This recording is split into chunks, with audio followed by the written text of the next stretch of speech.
বর্তমান দেশের রাজনৈতিক দলগুলোর ভূমিকা ও তাদের কাছ থেকে আমাদের প্রত্যাশা কী? গণতন্ত্রের মূল ভিত্তি হলো রাজনৈতিক দল। এই দলগুলোর জনগণেই আশা আকাঙ্ক্ষা ধারণ করে এবং দেশকে পরিচালনার দায়িত্ব নেয়। আমাদের দেশেও বহুদলীয় গণতন্ত্র বিদ্যমান, যেখানে নানা মত ও পথের রাজনৈতিক দল সক্রিয় রয়েছে। ক্ষমতাসীন ও বিরোধী দলের ভূমিকা। একটি গণতান্ত্রিক রাষ্ট্রে দুটি প্রধান পক্ষ থাকে, ক্ষমতাসীন দল এবং বিরোধী দল। ক্ষমতাসীন দলের দায়িত্ব হলো দেশের অর্থনৈতিক উন্নয়ন, আইন শৃঙ্খলা পরিস্থিতি বজায় রাখা এবং জনগণের মৌলিক চাহিদা পূরণ করা। তাদের প্রতিটি সিদ্ধান্ত যেন দেশ ও জাতির বৃহত্তর স্বার্থকে অগ্রাধিকার দেয়, সেদিকে সজাগ থাকতে হয়। অন্যদিকে বিরোধী দলের ভূমিকা কোনো অংশে কম গুরুত্বপূর্ণ নয়। বিরোধী দল হলো সরকারের জন্য একটি সজাগ চোখ।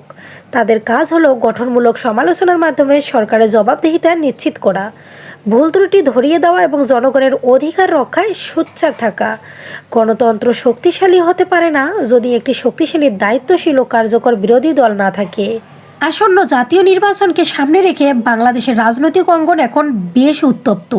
মূল দলগুলো এখন সংস্কার ও নির্বাচন নিয়ে ভিন্ন ভিন্ন অবস্থানে রয়েছে, যা দেশের রাজনৈতিক পরিস্থিতিতে এক ধরনের অনিশ্চয়তা তৈরি করছে। বর্তমানে অন্তর্বর্তীকালীন সরকার জুলাই জাতীয় সনদ 2025 বাস্তবায়ন এবং ফেব্রুয়ারি মাসে ত্রয়োদশ জাতীয় সংসদ নির্বাচনের প্রস্তুতি নিচ্ছে। নির্বাচন কমিশন ইতিমধ্যে নিবন্ধিত রাজনৈতিক দলগুলোর সঙ্গে সংলাপ করছে এবং সুষ্ঠু নির্বাচনের জন্য আচরণবিধি প্রতিপালনে তাদের সহযোগিতা কামনা করেছে। ইসি আচরণবিধি ভঙ্গকে নির্বাচন পূর্ব অপরাধ হিসেবে গণ্য করার বিষয়টিও স্পষ্ট করেছে। প্রধান বিরোধী দল হিসেবে বিএনপি জুলাই জাতীয় সনদ বাস্তবায়নের উপায় নিয়ে সরকারের উদ্যোগকে খুব একটা গুরুত্ব দিচ্ছে না। তারা মনে করে সরকার বা সনদ নিয়ে আলোচনার অধ্যায় সমাপ্ত। তাদের পূর্ণ মনোযোগ এখন ফেব্রুয়ারি মাসের জাতীয় নির্বাচনের দিকে। তারা নির্বাচনের দিন একই সঙ্গে গণভোটের দাবিতেও অনড়। জামাতে ইসলাম চায় দ্রুত জুলাই সনদ বাস্তবায়নের আদেশ জারি করা হোক এবং জাতীয় সংসদ নির্বাচনের আগেই গণভোট অনুষ্ঠিত হোক। এই দাবি নিয়ে তারা 8টি দলকে নিয়ে সমাবেশ করার ঘোষণা দিয়েছে। অন্যদিকে এনসিপি জুলাই গণ অভ্যুত্থানের মাধ্যমে গঠিত তরুণ নেতৃত্বের এই দলটি মনে করে সরকারকে এই শক্ত ভূমিকা নিতে হবে এবং সঠিক সিদ্ধান্ত নিতে হবে। তাদের মূল লক্ষ্য হলো বৈষম্যহীন নতুন বাংলাদেশ বিনির্মাণ। রাজনৈতিক দলগুলোর মধ্যে মূল বিভেদটি মূলত জুলাই সনদ বাস্তবায়ন এবং গণভোটের সময়কাল নিয়ে। বড় দুই দলই নিজ নিজ অবস্থানে অনড়। সরকার চেষ্টা করছে সংসদ নির্বাচন এবং জুলাই সনদ বাস্তবায়নে গণভোট একই দিনে করার মাধ্যমে দলগুলোর দাবির মধ্যে সমন্বয় ঘটাতে।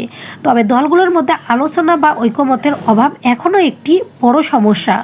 অন্যদিকে গত 15 মাসে অনেকগুলো নতুন রাজনৈতিক দলের আত্মপ্রকাশ ঘটেছে, যা প্রমাণ করে রাজনৈতিক অঙ্গনে নতুন করে প্রভাব বিস্তারের চেষ্টা চলছে। সব মিলিয়ে নির্বাচনকে ঘিরে একদিকে যেমন নির্বাচন কমিশন প্রস্তুতি নিচ্ছে, অন্যদিকে তেমনই মূল রাজনৈতিক শক্তিগুলোর জুলাই জাতীয় সনদ এবং নির্বাচনকালীন পদ্ধতি নিয়ে ভিন্ন ভিন্ন অবস্থানে থাকার কারণে দেশের রাজনীতিতে এখনও এক ধরনের অচল অবস্থা এবং অনিশ্চয়তা বিরাজ করছে। সরকারের শেষ চেষ্টা কতটা ফলপ্রসূ হবে তা নিয়ে সংশয় থেকেই যাচ্ছে। ধন্যবাদ সকলকে আমার চ্যানেলের সাথেই থাকার জন্য।